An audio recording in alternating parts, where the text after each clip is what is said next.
The plot to kill Ibrahim Traoré. They offered his guards $5 million. Imagine knowing your own guards were offered $5 million to turn their guns on you. And instead, they handed you the money as proof of loyalty. That's not fiction. That's the story of Ibrahim Traoré, the 34-year-old soldier geologist who became the most hunted leader in West Africa and the symbol of a continent reclaiming its dignity. Tonight, we go beyond the rumors and headlines to uncover how one man has survived 18 assassination attempts, defied the world's most powerful interests, and turned Burkina Faso into a battleground for the soul of Africa itself. If you believe in stories that challenge power and expose the truth behind global politics, hit subscribe and stay with us. Because what you're about to hear isn't just about survival. It's about resistance, courage, and the price of sovereignty. Before he was a president, Ibrahim Traoré was a geologist, a man who studied the layers beneath the earth before learning to read the layers of deception above it. Born in the small town of Bondokui, he joined the army not for ambition, but because he believed the soil he studied deserved defenders, not looters. He served in UN peacekeeping missions in Mali, saw what foreign assistance really meant, and watched as young soldiers risked their lives while politicians signed away their country's future.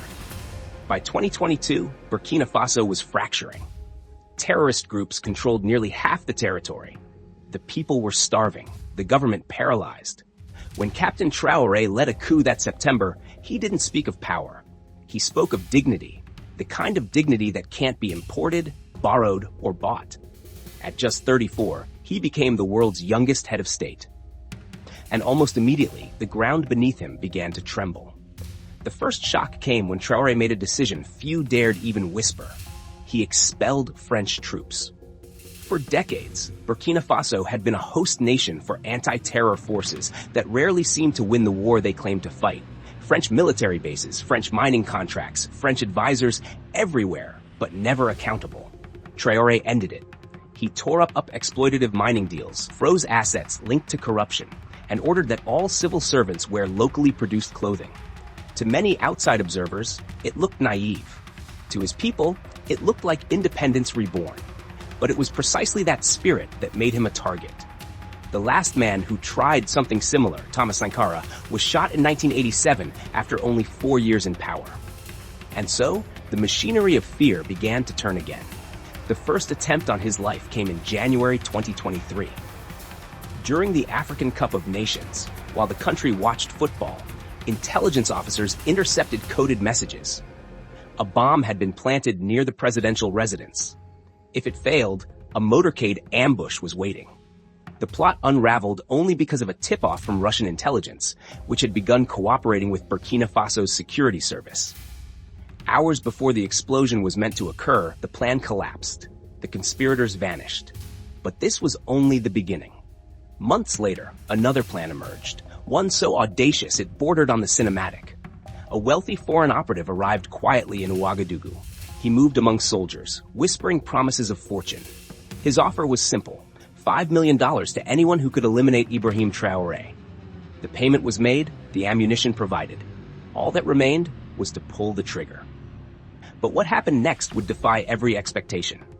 The guards he had trusted, the very men offered blood money, walked straight into his office. They laid the cash on his desk and confessed everything. "We were paid to kill you," one of them said. "But we cannot. You are not just our president, you are our brother." Traoré didn't rage. He didn't panic. He simply nodded, gathered the evidence, and ordered the arrest of the mastermind. The details were classified. The money was sealed as state property. But that moment became legend across Burkina Faso, a story of loyalty stronger than greed, of faith stronger than fear. Who, people asked, has $5 million to spend on chaos in one of Africa's poorest countries? Who benefits from the death of a man whose greatest offense is wanting his nation's gold and lithium to stay within its borders? The answer was never said aloud, but everyone understood. You see, Burkina Faso sits on one of the richest mineral belts in Africa: gold, zinc, manganese, lithium. For decades, these resources flowed outward, enriching multinational corporations, while local villages remained in darkness. When Traoré began renegotiating contracts and tightening border controls, the attacks on his leadership escalated. And there was another layer, the shadow of terrorism. For years, extremist groups had served as both a justification for foreign military presence and a tool of manipulation. Traoré began to suggest publicly that the timing of attacks was not coincidental, that terrorism was being used as a political weapon, a way to punish countries that rejected foreign dominance. His accusation was bold, but many in the Sahel saw the truth in it.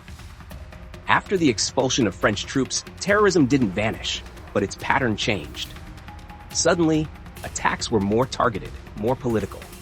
For every village that fell, the message was clear: defy the old powers, and chaos will follow. Yet, instead of retreating, Traoré doubled down. He built alliances with Mali and Niger, creating a regional pact of defense, the Alliance of Sahel States, and strengthened ties with Russia, not out of ideology, but necessity. For him, sovereignty meant partnership without servitude. To his critics, Traoré is reckless, a populist playing with fire. To his supporters, he is a symbol of awakening, proof that Africa's new leaders can face bullets with ideas instead of begging for protection. His speeches are rare, but when he speaks, the tone is clear. They call us poor because they take what we have. When we stop giving, they call us dangerous. Every assassination attempt that fails makes him more powerful, not as a man, but as a message. Because every time a bullet misses, the myth of inevitability dies a little more.